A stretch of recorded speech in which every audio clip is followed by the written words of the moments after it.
Good evening, fellow Utahns. As you know, we are in the midst of a serious pandemic. The number of infections in our state is growing at an alarming rate. Our hospitals in Utah are among the best in the world, but they cannot give the best care when hospitals are at capacity and medical professionals are exhausted and spread too thin. And that is what is happening now. In our war against COVID-19, we need our doctors and our nurses, and now they need us. They're pleading for our help. The stakes are high. Lives are at risk as COVID-19 cases surge, and we report record hospitalizations and new deaths day after day. Our hospitals are full. This threatens patients who rely on hospital care, from everything from COVID-19 to emergencies like heart attacks, strokes, surgeries, and trauma. We must work together to keep infections low until a vaccine is available. Therefore, tonight, I'm declaring a new state of emergency to address hospital overcrowding and to protect intensive care unit capacity. In conjunction with this order, let me share 4 critical announcements. First, because scientists and medical experts overwhelmingly recommend masks as an effective way to limit the spread of COVID-19, I am placing the entire state of Utah under a mask mandate until further notice. Businesses must require employees to wear masks and to promote mask wearing to their patrons and to visibly post signage to that effect. Those who fail to do so will be subject to fines from the Labor Commission. Masks do not negatively affect our economy, and wearing them is the easiest way to slow the spread of the virus. Experts tell us that masks do not cause a shortage of oxygen to your brain or cause disease. We cannot afford to debate this issue any longer. Individual freedom is certainly important, and it is our rule of law that protects that freedom. Laws are put in place to protect all of us. That's why we have traffic lights and speed limits and seat belts. And that's why we now have a mask mandate. Second, many of us are careful to exercise caution in public. And our health officials have found that such caution is paying off as the spread in these public and institutional spaces is minimal. So although we are relatively safe in institutional settings such as offices, stores, churches, etc., data tells us that we are most vulnerable to infection in casual social gatherings.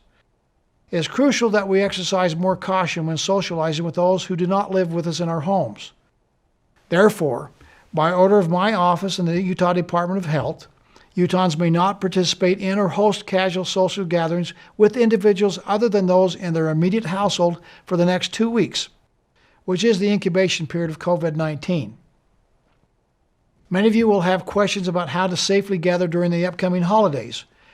We will share with you recommendations and directives in the coming days. Furthermore, it should be known that we will not tolerate organizers of public gatherings that do not exercise the required precautions of social distancing and mask wearing.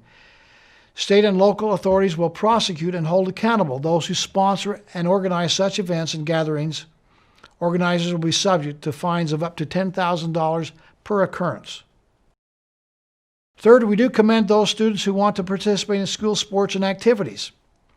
However, because students who participate in activities outside the controlled school environment frequently get and spread COVID-19, we are therefore postponing for the next 2 weeks all sports and after-school activities, with the exception of high school playoff and championship games and also intercollegiate sports.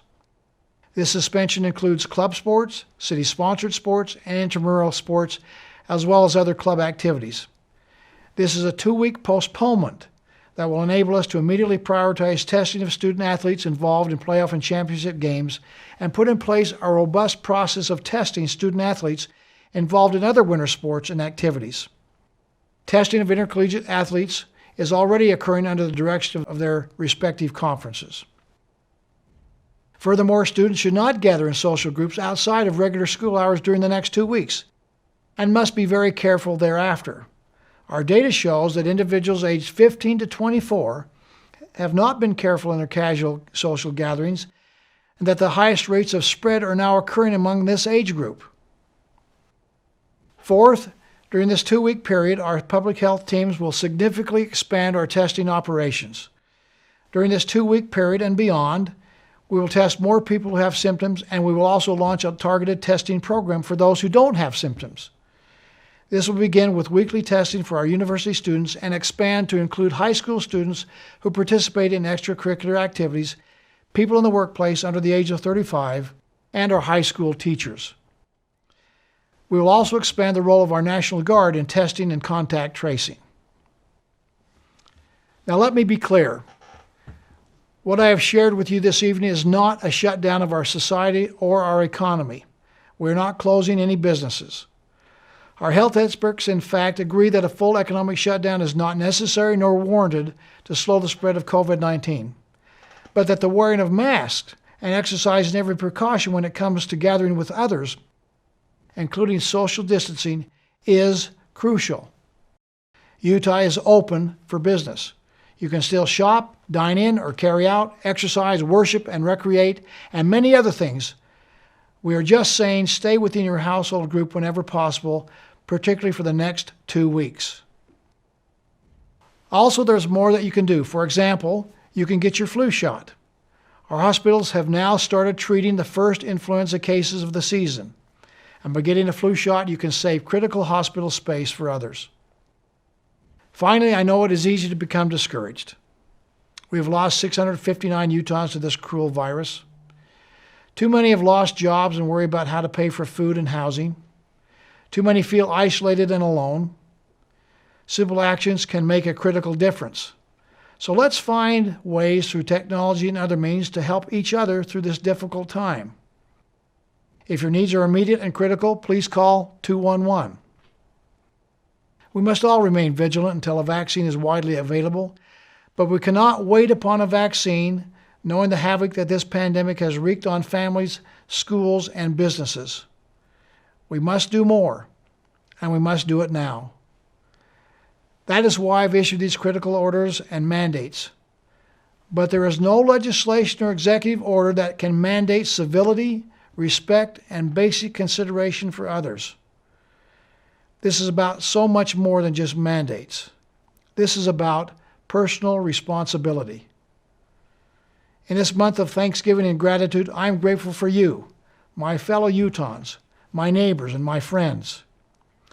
I've seen you do remarkable things in my 11 and a half years as governor. I've seen our state face extraordinary challenges and overcome great adversity.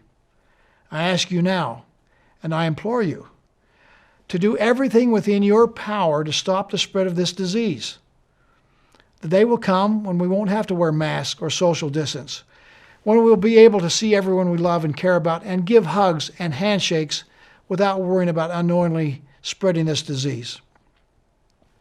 I hope this day will come sooner rather than later. In the past, when we have had natural disasters, we have all come together to give assistance to our neighbors, sacrificing whatever we can to help them out. This crisis is no different.